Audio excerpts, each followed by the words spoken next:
Vamos aproveitar os dias para fresco ainda. Vamos falar com o nosso Deus, vamos orar em nome de Jesus. Deus vivo e poderoso, nós te glorificamos por esta manhã, ó Deus, em que o Senhor nos permite o privilégio de estarmos nos teus atos, na tua presença, para meditar e receber da tua palavra. Dá-nos graça, ó Deus, abençoa-nos nesta manhã, pois nós confessamos que sem ti, Senhor, nada podemos fazer. Nos direciona, ó Deus, psicologicamente, mentalmente, para compreendermos as grandezas da tua palavra e recebermos a tua revelação. Assim nós te pedimos nesta manhã, em nome de Jesus. Amém. Amém. Poder sentar. Seguindo na nossa apostila, na página 43, lá no finalzinho, nós temos um item que diz,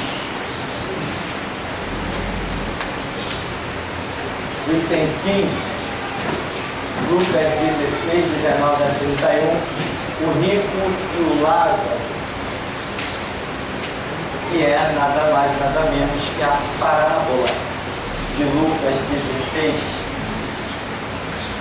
Essa parábola,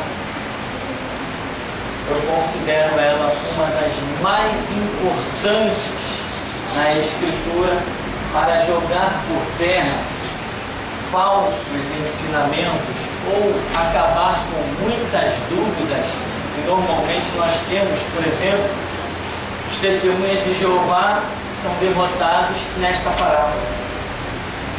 O Espiritismo, todas as linhas de Espiritismo são derrotadas nesta parábola.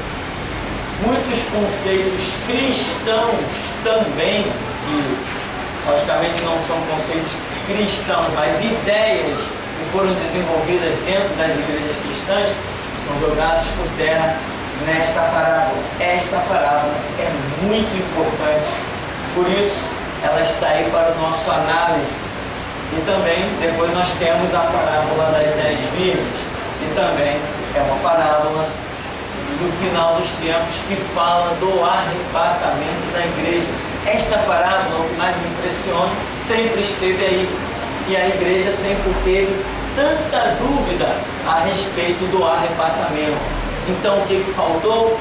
Estudo, faltou busca, faltou vontade, faltou desejo de conhecer e honrar as coisas de Deus. Então lá, a sua Bíblia, em Lucas 16, a partir do verso 19, o título dessa parábola varia muito, porque o título não é original, o título é posto pelas gráficas, né? O conteúdo em si é o que nos interessa.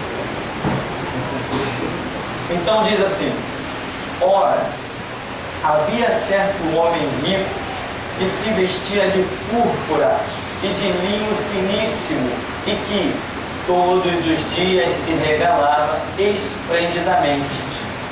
Aí ele vai contar que havia também um mendigo. O que eu quero frisar, o que Deus nos tem dado entendimento, é que esse homem rico, a Bíblia diz que ele se vestia de púrpura, linho finíssimo. Isso é característica de riqueza. Para a época, este homem, nós podemos dizer, era um homem riquíssimo, como se fosse um dos príncipes, né? Como se fosse uma daquelas pessoas realmente, né? Que nem aquele que Jesus encontrou, o jovem rico, dono de muitas propriedades, dono de muitas coisas. Este é o contexto deste homem que se veste de púrpura e de linho finíssimo, e que todos os dias se regalava esplendidamente. Ou seja, ele não trabalhava. Por que ele não trabalhava? Porque ele é rico. O trabalho dele se resumia em dar ordem. Então ele vive esplendidamente. Ou seja, dá a entender, algumas versões dizem que ele se banqueteava dia após dia. Quer dizer, a vida do camarada era beber em festa. Porém, o que me chama a atenção, quando se pergunta qual o pecado deste homem.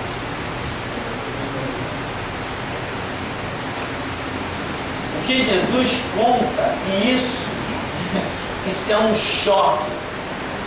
Isso é um choque. O que Jesus conta que esse homem fazia de errado? É pecado se vestir de púrpura? É pecado se vestir de linho finíssimo? É pecado dar festa todos os dias? Isso é pecado? Não, ele é rico, ele tem, ué. Não tem satisfação a dar a ninguém. Mas o que nós podemos compreender que não existe nele? Nenhuma visão do mundo espiritual. Não existe nele nenhum temor a Deus, porque Deus para ele nem conhece Deus. A Bíblia não fala nada de Deus na vida desse homem. Fala que ele é rico e ele vive a vida dele dando festa. Qual o pecado dele? No meu entendimento, a parábola, Jesus Cristo não está falando de nenhum pecado do homem, mas vai dizer que esse homem morreu e foi para o inferno. Aí já viu aqueles crentes? Não, irmão, eu sou salvo, eu não faço mal a ninguém, eu vivo a minha vida. Quer dizer, o cara não faz mal a ninguém, mas também não faz bem a ninguém. Ele não faz mal a ninguém, mas também não obedece à ordem de Jesus. Ele é um inerte. Ele vive a vida dele. E o Evangelho nos chama para viver a ordem de Cristo e não a nossa própria vida. Tem muita gente assim, não, eu vivo a minha vida, eu não me meto na vida de ninguém, eu não falo nada contra ninguém, eu não faço nada de mal para ninguém, eu vivo a minha vida. Eu sou salvo, como que Deus não vai me salvar? Esse homem também, da parábola, ele vivia, pelo que eu entendo, a vida dele. Por que Deus não salvou?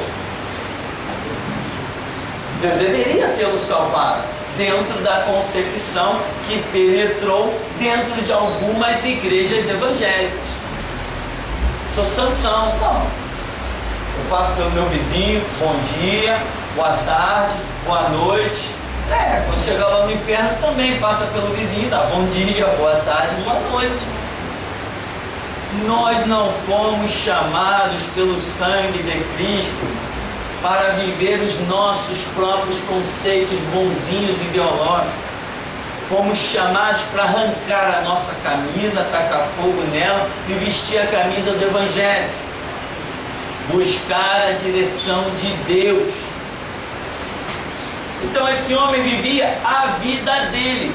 Tinha pecado na vida dele? Não. Mas tinha Deus? Também não.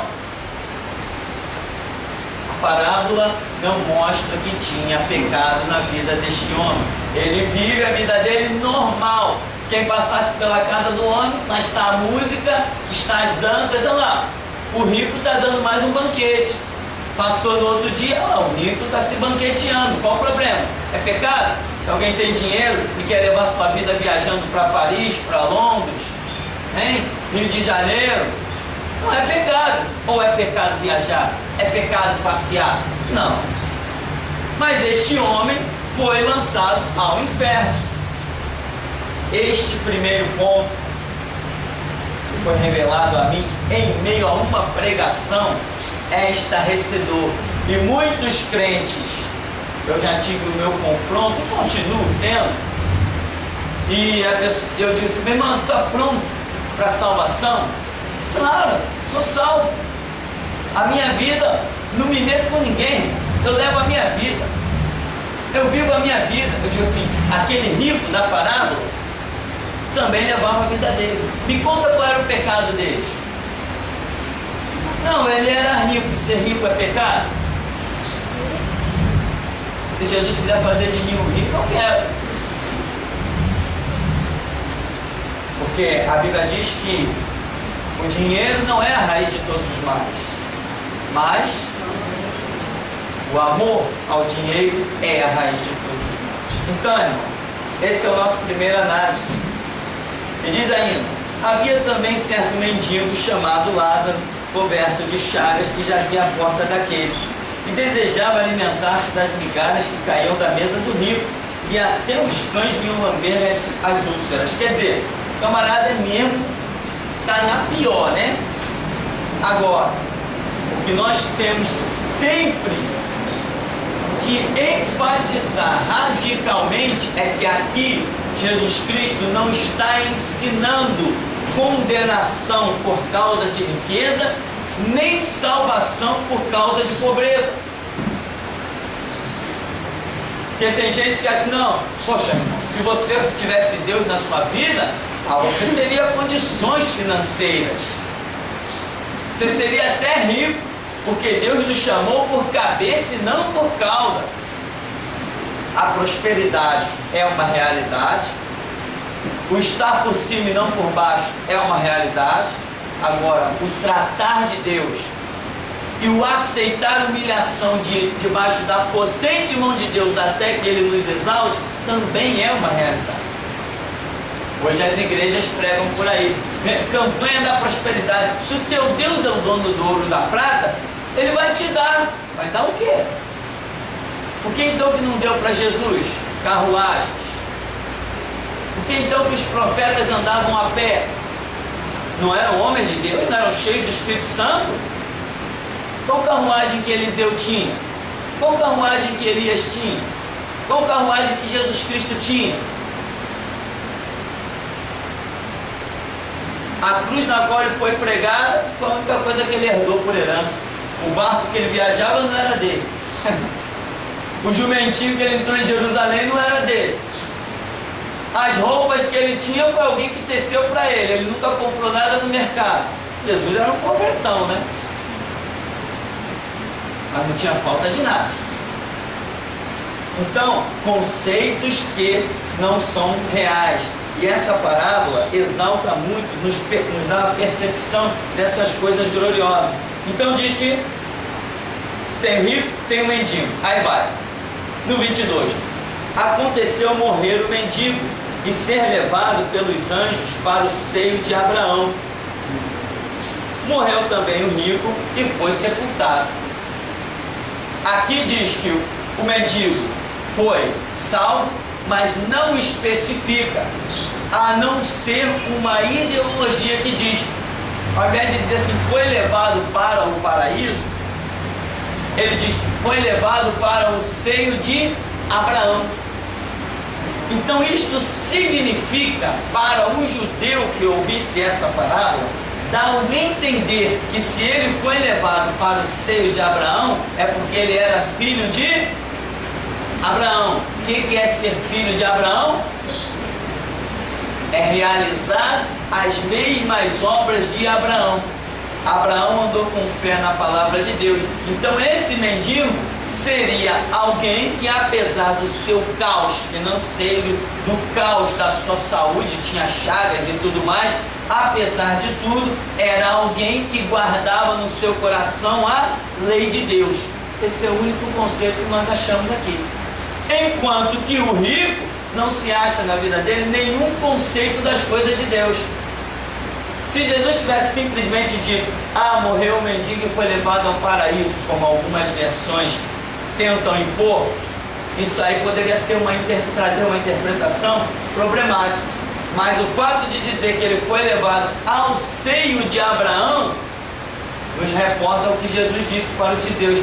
Vós dizeis tendes por pai Abraão, mas vós tendes por pai o diabo. Se vós fosseis filhos de Abraão, vós realizarias as mesmas obras de Abraão. Isto é que caracteriza ser filho de Abraão. Então, se o mendigo é levado ao seio de Abraão, ele realizava no seu coração, dentro das suas condições, as mesmas obras que Abraão.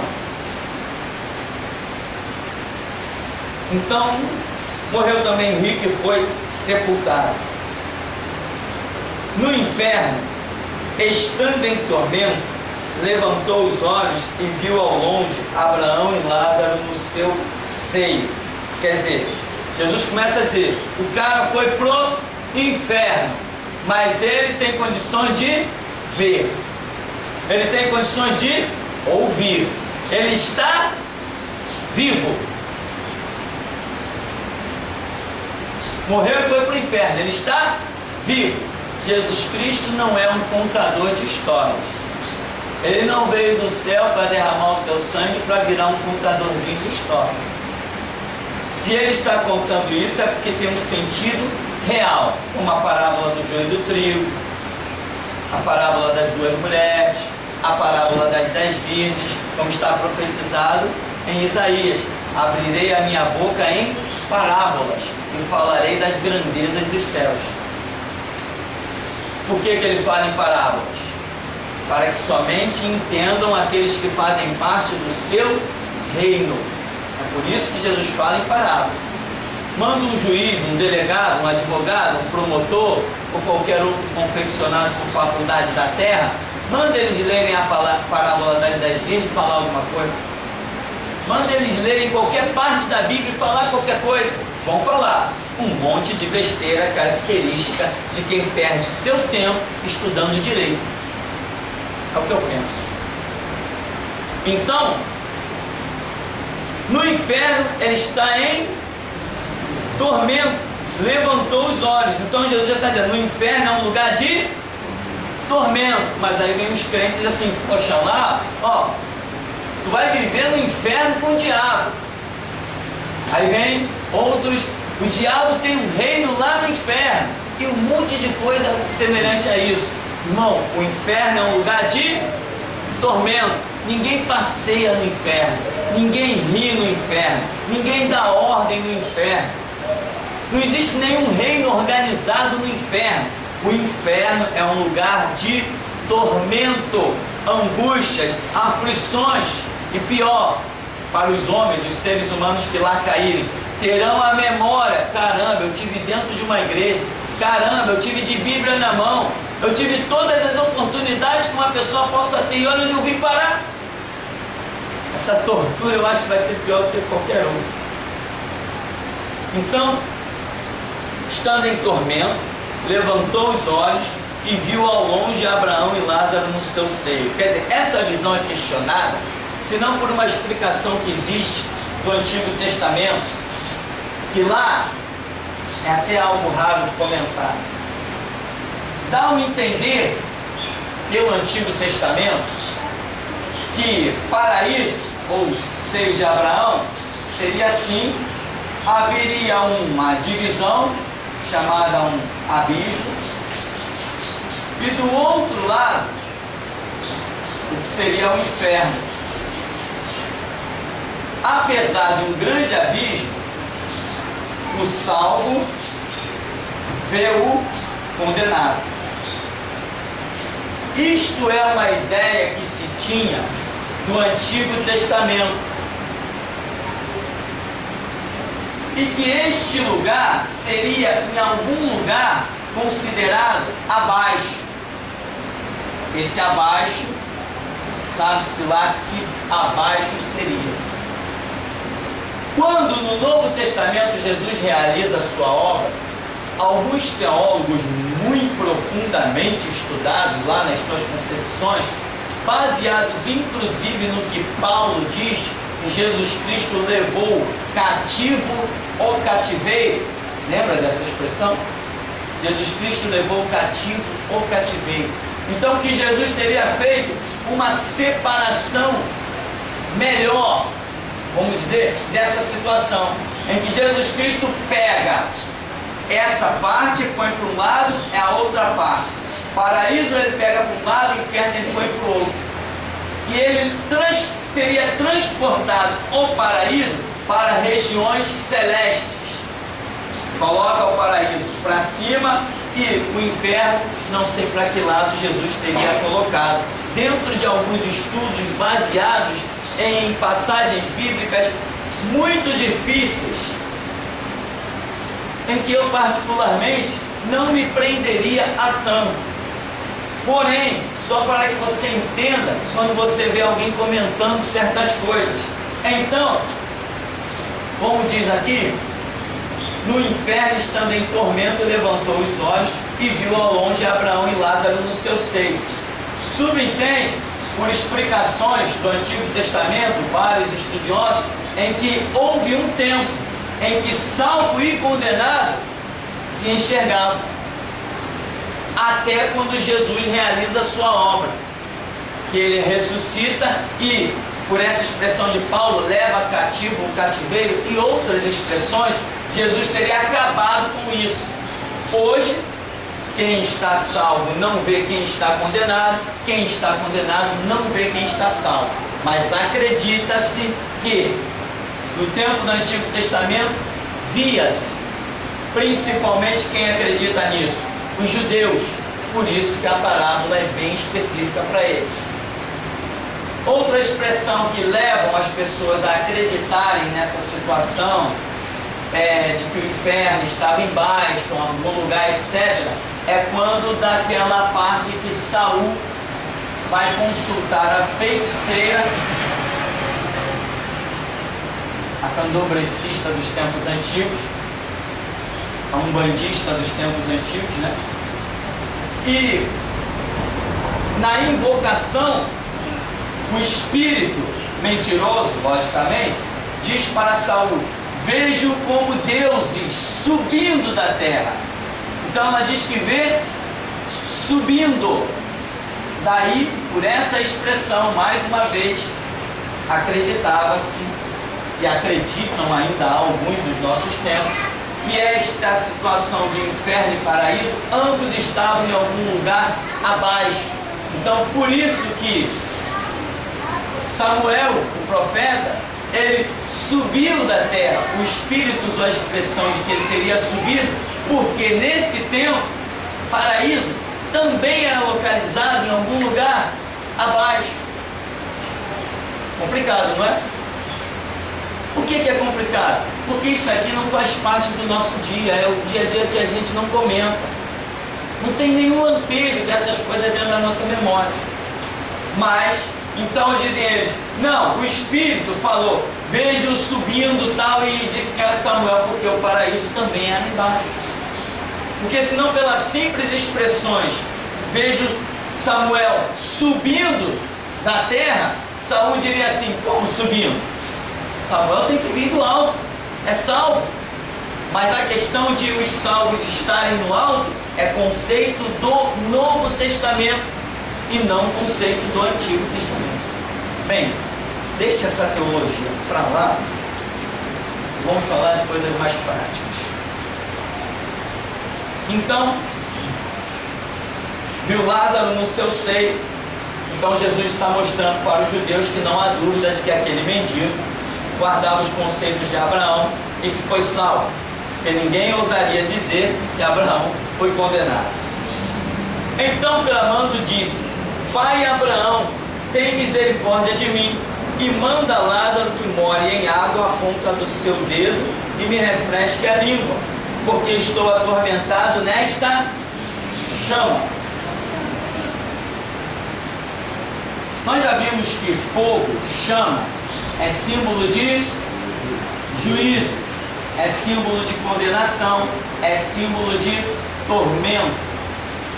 Esse negócio de dizer que no inferno tem fogo é uma questão realmente complicada.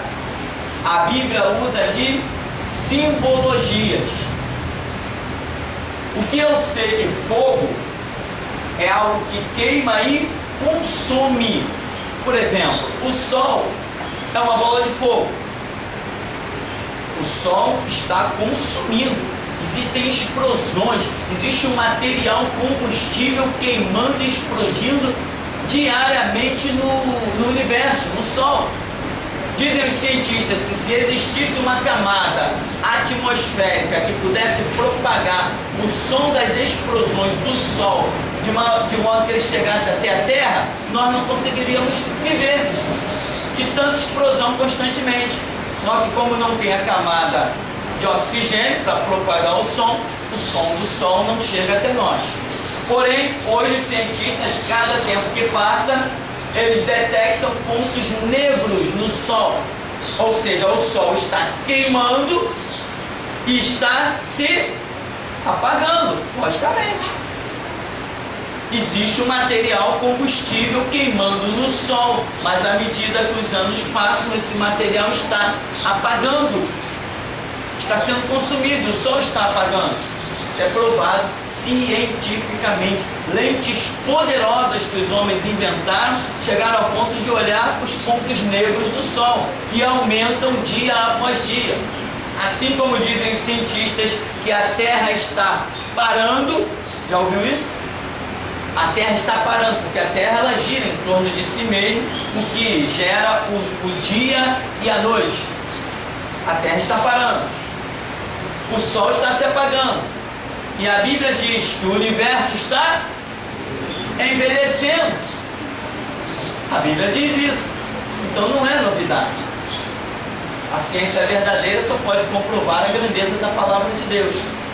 Então aqui nós chegamos à conclusão de que esse universo não foi projetado para viver, para subsistir eternamente.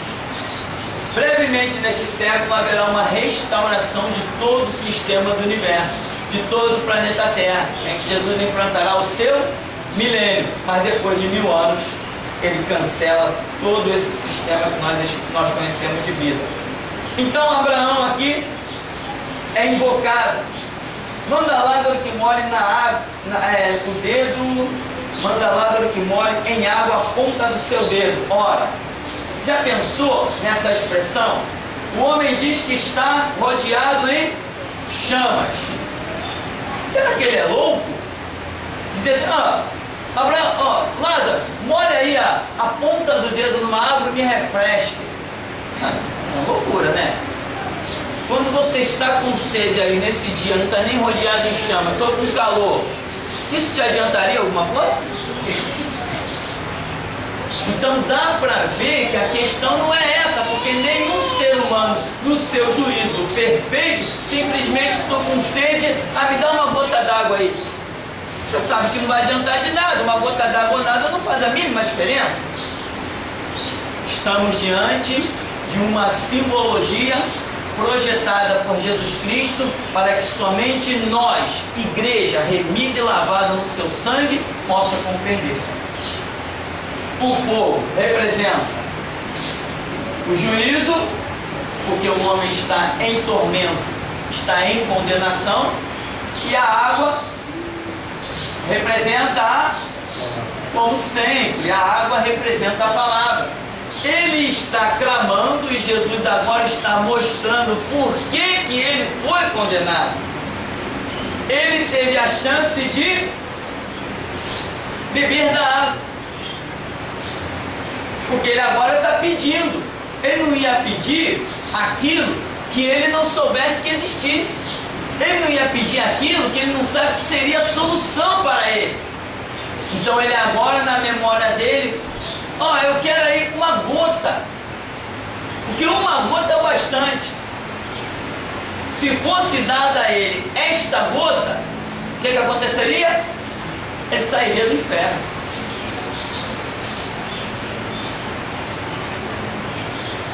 Mas o que foi dito? Tem gota nenhuma. Teu tempo foi? Já foi. Então, aqui cai por terra toda a doutrina católica, o purgatório, a missa e as velas, que geram uma fortuna para o Vaticano que você nem tem ideia. Tudo aqui caiu ali, meu amigo. Tchau, tchau, um abraço. Só vai sair dali um dia para comparecer perante o tribunal de Cristo, receber, ouvir o bater do martelo, voltar e ser lançado no lago de fogo e enxofre, e acabou a história. E o que estamos vendo? Salvação eterna e condenação eterna. Então o homem está em tormento, representado pelo fogo, não tem nada queimando. É um tormento que chega a ser comparado, Deus compara ao próprio fogo. Você já parou para pensar o que é uma pessoa no meio de chamas? A fumaça te intoxica, você não pode ir para cá que a chama está queimando. Já pensou você rodeado por fogo? O calor, enfim, todo aquele sistema terrível que é provocado quando uma pessoa está no meio das chamas. Uma pessoa no incêndio, você já viu quando pega fogo os prédios no centro da cidade? Que não há tempo de socorrer, as pessoas estão lá no 30º, no 25º, no 24º, no 60º andar, Aí estão ali penduradas na janela e a chama queimando atrás dela. Chega uma hora, o que ela faz? Ela pula, ela se joga. Ela sabe que vai morrer, mas ela prefere se jogar do que esperar que a chama venha e pegue ela. Aí Deus usa o fogo para demonstrar o grande tormento que é no inferno. Mas no inferno não tem fogo. É um tormento que Deus criou para os rebeldes, para aqueles que dão as costas para a sua palavra e para o sangue do seu filho. É um tormento que Deus criou, um local de tormento, mas não tem fogo nenhum. Lago de fogo e enxofre. Lago dá a ideia de um lugar fechado, específico, morto, sem ligação com o mar, sem condição de receber novas águas, renovação ou vida. Lago significa isso, no caso de Apocalipse. Lago de fogo e enxofre, situação terrível de tormento, inigualável. Por quê? Porque o sangue de Cristo não pode ser rejeitado. Imagina, essa história não é uma brincadeira. Quantos nós já não tivemos experiências e vimos que essa história não é brincadeira? Então, assim como o fogo é um símbolo de tormento, a água é um símbolo da salvação, do alívio, que aquele homem conhecia, pediu, mas disse assim, não, e ele ainda tem misericórdia de mim. Que misericórdia? Misericórdia ele teve antes, agora já era.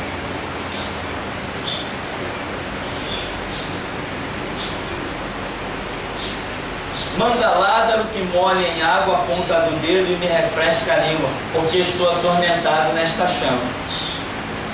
Disse, porém, Abraão, filho, lembra-te que recebeste os teus bens em tua vida, e Lázaro igualmente os males. Agora, porém, aqui ele está consolado, tu em tormento. Quer dizer, na tua vida você viveu, você era o tal, mas você não tinha nenhum conceito de Deus. Lázaro viveu uma situação terrível, mas olha a diferença, contrariando as doutrinas satânicas que invadiram lugares chamados igrejas, como por exemplo, Mundial, Universal, Igreja da Graça e outras semelhantes do ramo, né? Que dizem que se você é servo de Deus, você tem que ser rico. Se o ímpio tem riqueza, o que você não vai ter? Se tu serve um Deus rico, tu tem que ser rico. E as pessoas, essa é uma filosofia bonita, né? É uma palavra bonita. Tá? O teu Deus pode tudo, é o dono do ouro e da prata. Ora, se os filhos do diabo são ricos, tu também tem que ser. Opa, é mesmo, é verdade. É verdade nada, porque as riquezas do mundo inteira foram colocadas aos pés de Jesus. E ele disse, não quero, vou continuar adorando o meu Deus. Então, conceitos, né? Quando você vê igrejas oferecendo riquezas do mundo, opa, pode ser o mesmo espírito que esteve tentando oferecer as riquezas do mundo para Jesus, está lá atrás desses púlpitos te oferecendo também riquezas. Aí aqui ele diz, tu recebeste os teus bens em tua vida. Os teus bens, ele está dizendo, tu recebeste em tua vida, está dizendo para o rico. Agora, Lázaro está recebendo os bens dele, agora aqui, depois da morte.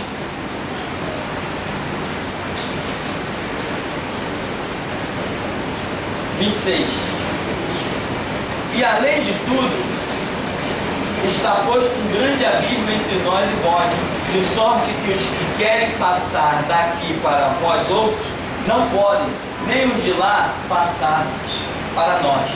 Quer dizer, você está confinado. Acabou, você não tem mais direito a pedir nada, você não tem direito de escolha de nada. Acabaram-se as tuas opções, o teu livre-arbítrio acabou. Agora a tua posição é essa, e esperar o juízo dia após dia. E aqui o que nós vemos? A doutrina satânica da reencarnação jogada por terra. reencarnação é uma doutrina de Satanás. E um dos principais divulgadores dessa doutrina satânica foi Chico Xavier, né? Foi um dos homens que mais divulgou essa doutrina satânica, enganou muita gente, deixou muitos livros escritos e até hoje tem pessoas enganadas com essa doutrina satânica de Chico Xavier, que certamente está lá no lago de fogo, aguardando a hora de ouvir o martelo de Jesus Cristo bater.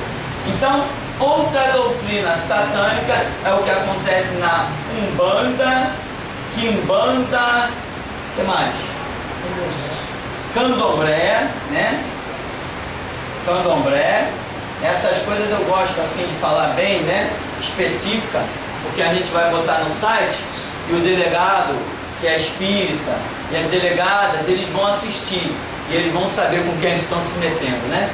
Então, Umbanda, Quimbanda, Candomblé e outras bandas que tem por aí, que é tudo lixo, satanismo, são doutrinas que são jogadas por terra na parábola do rico e do Lázaro. Não adianta, o camarada está confinado. Pode quem quiser invocar ele lá em cima, que o espírito dele não vai, como acontece nos terreiros, né? Ah, eu vim aqui para invocar a minha tia que morreu, para saber onde é que ela deixou a herança. Eu vim aqui para invocar o espírito do meu avô, para saber onde é que ele botou aquele cordãozinho de ouro, pesava 150 gramas, né? Eu vim aqui para invocar a minha mãe que morreu ano passado, porque eu não acho documento, aquele documento vale uma fortuna. Aí manifesta um demônio lá e passa uma lábia no camarada. Ah, tá lá naquela gaveta tal. Aí tá vendo? É minha mãe mesmo.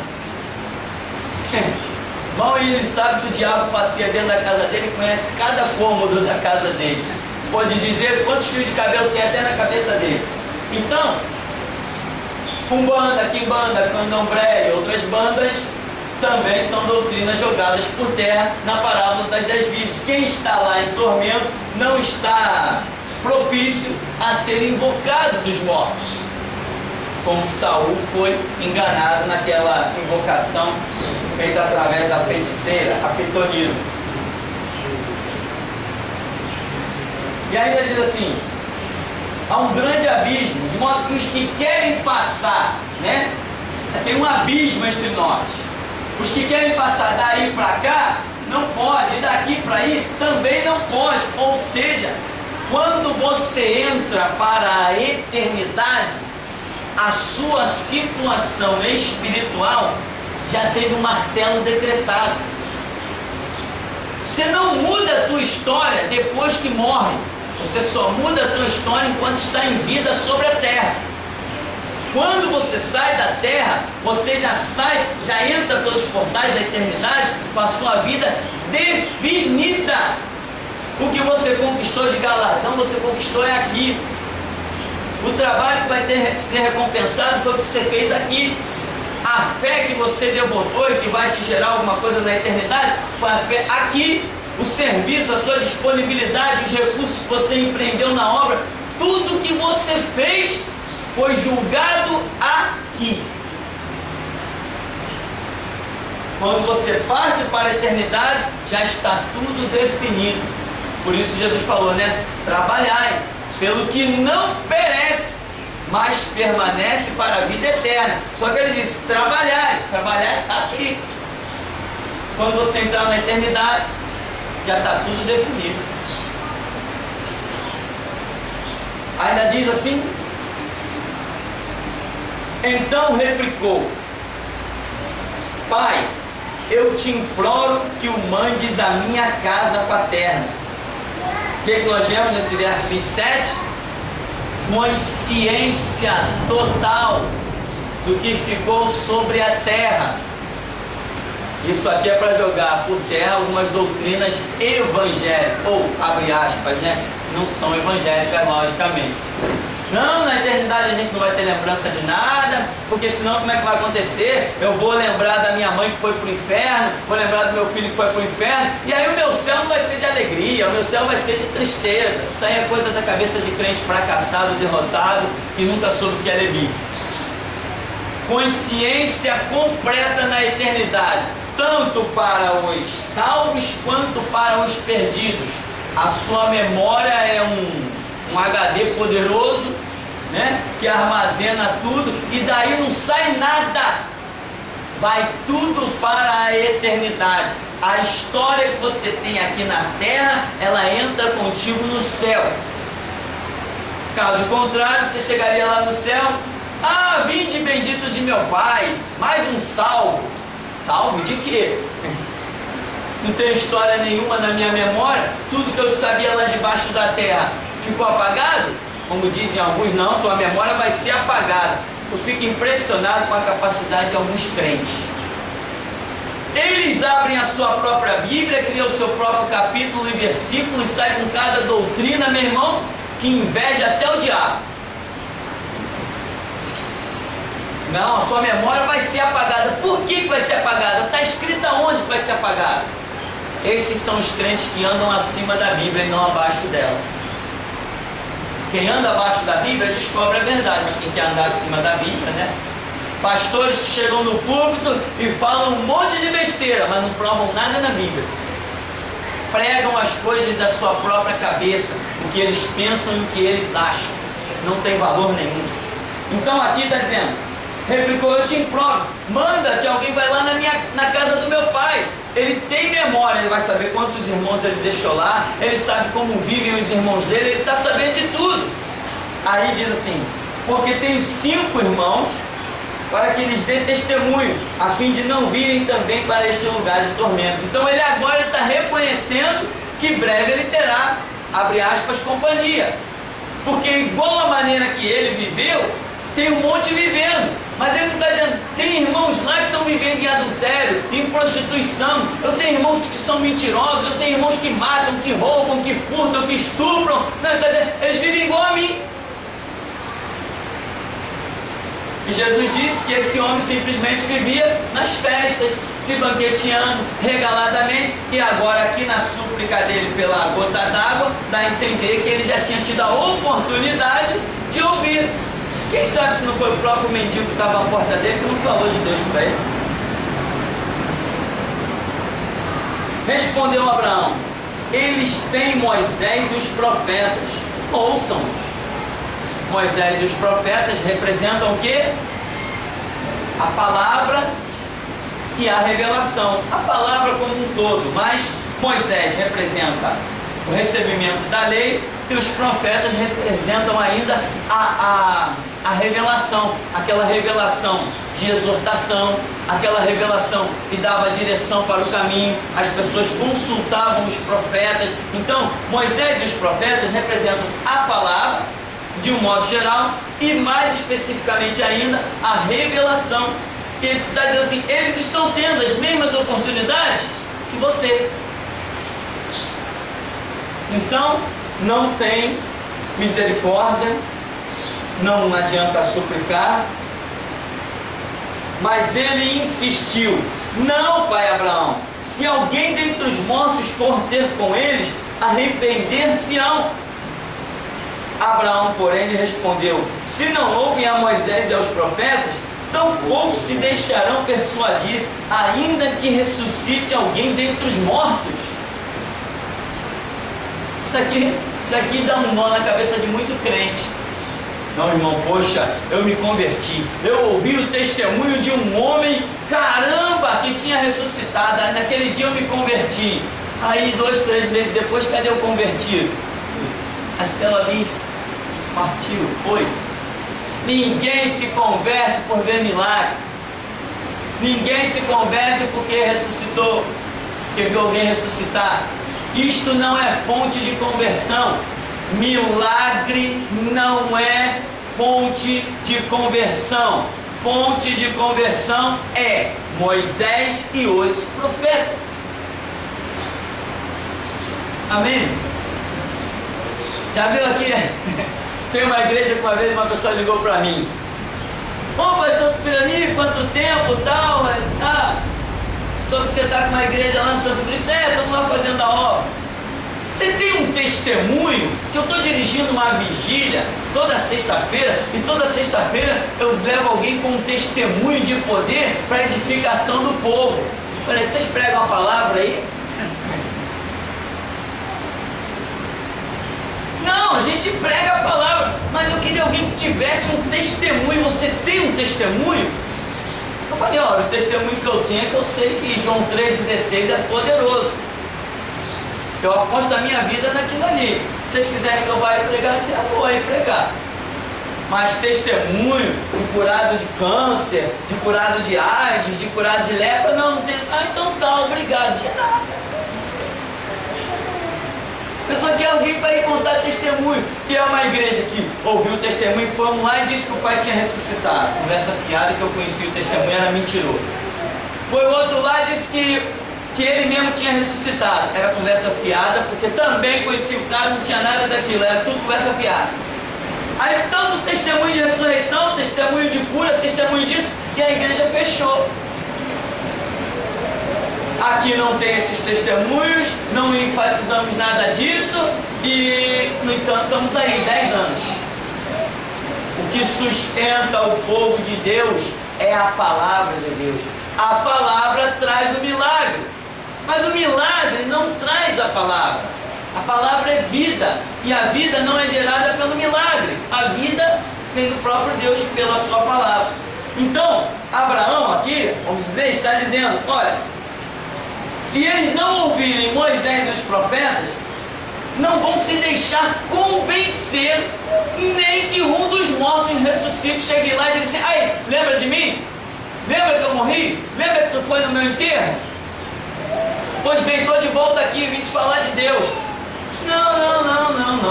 Não vai se deixar convencer. Não é a presença de um ressurreto que leva ninguém à conversão. O Espírito Santo, ele não trabalha senão sobre a própria palavra. Esta é a regra bíblica. O Espírito Santo, ele trabalha sobre a palavra de Jesus Cristo. O Espírito vos guiará em toda a verdade. O que é a verdade? A palavra, né? Então ele vai nos convencer do pecado, da justiça e do juízo. Pecado, justiça e juízo, isso está revelado aonde? Na palavra. Não está revelado na ressurreição, na cura. Mas aí você vai ver, isso como chama a atenção das pessoas leigas e ignorantes, você vai ver um monte de falso testemunho, diga-se de passagem, pilantra, mercenário, servo de Satanás, filho do diabo e outros títulos que fogem da minha memória. É o tal do Valdemiro Santiago da Igreja Mundial do Poder de Deus. Um verdadeiro desgraçado a caminho do inferno que está enganando uma multidão. Eu estou dizendo, e se ele tem Deus, eu duvido que amanhã não esteja de pé. É um filho do diabo, um mercenário desqualificado. Igreja Mundial do Poder de Deus, Valdemiro Santiago. Filho do diabo, aquele ali não tem mais nome, aquele ali é esperto. Muito mais esperto que o outro filho do diabo chamado R.R. Soares e Edir Macedo. Tudo mentira naqueles testemunhos esfarrapados. Tudo mentira. Eu desafio, se ele tem Deus, que ele me chame para botar o Deus dele à prova contra o meu. Se existe Deus na Mundial do Poder de Deus, eu duvido que eu não esteja de pé amanhã. Filho do diabo, é isso que ele é. Então, aqui está dizendo, eles têm quem? Eles têm lá no meio deles a palavra, Moisés. Eles têm a revelação, os profetas. Se eles não ouvem isso, não adianta mais nada, é perda de tempo. Aí você vê aquelas igrejas montadas por aí, né? Ó, dia tal, o dia do testemunho. Aí naquele dia você pode ir lá e tem alguém testemunhando alguma coisa. Não, irmão, que eu fui curado disso. Aí na verdade já não são nem os testemunhos, são os testemunhos. Haja baboseira. Irmão, que eu era do homossexualismo, que eu era um travesti, transformista, que eu rebolava, cantava, dançava. Tá, lixo, lixo, mas lixo. É 1 hora de besterol em cima do povo e ninguém sequer prega uma interpretação bíblica, uma palavra da Escritura. Isso é lixo. Na igreja nós cultuamos a palavra e não quem, eu fui, foi problema seu do que foi. Interessa o que é, que seja homem de Deus realmente e viva uma vida com Deus. A igreja do Deus vivo não vive dessas coisas, irmão. Não precisamos disso. Jesus não enfatizou isso. Jesus nunca disse assim: Lázaro, agora que eu te ressuscitei, olha, Pedro, Paulo, Tiago, João, manda todo mundo ir ouvir o testemunho de Lázaro. Lázaro, vem para fora. Já veio? Desatar e deixar eu ir. Não gostou. Amém? Então, tampouco se deixarão persuadir, ainda que ressuscite alguém dentre os mortos. Este é um pouquinho da parábola do rico e do Lázaro, que joga por terra aí uma multidão de doutrinas satânicas. Vamos dar uma paradinha então, beber uma água, já já a gente volta.